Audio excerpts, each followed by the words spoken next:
In Washington, Dan Caldwell, a prominent advisor to U.S. Defense Secretary Pete Hegseth, was escorted from the Pentagon on Tuesday. This action followed his identification during an investigation into leaks at the Department of Defense. A U.S. official who spoke on condition of anonymity stated that Caldwell was placed on administrative leave due to an unauthorized disclosure.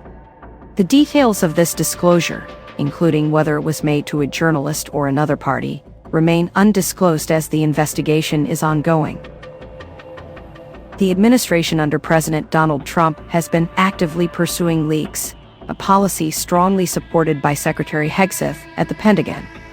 A memo dated March 21 from Joe Casper, Hegseth's chief of staff, called for an investigation into recent unauthorized disclosures of national security information involving sensitive communications.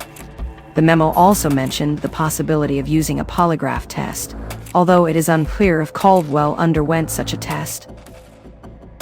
Caldwell, though not as widely recognized as other senior Pentagon officials, has been a crucial advisor to Hegseth.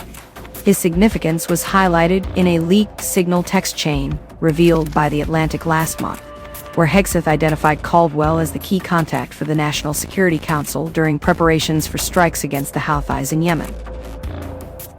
Caldwell has been noted in Washington for his views, which some critics label as isolationist.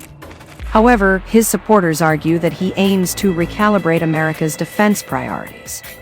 A Marine Corps veteran who served in Iraq, Caldwell previously expressed that the U.S. would have been better off if its troops had remained at home.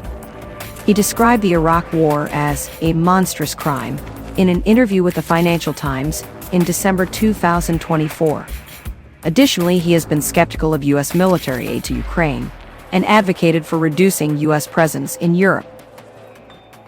Caldwell's administrative leave is separate from a series of dismissals since Hegseth, a former Fox News host and combat veteran, assumed leadership of the Pentagon in January.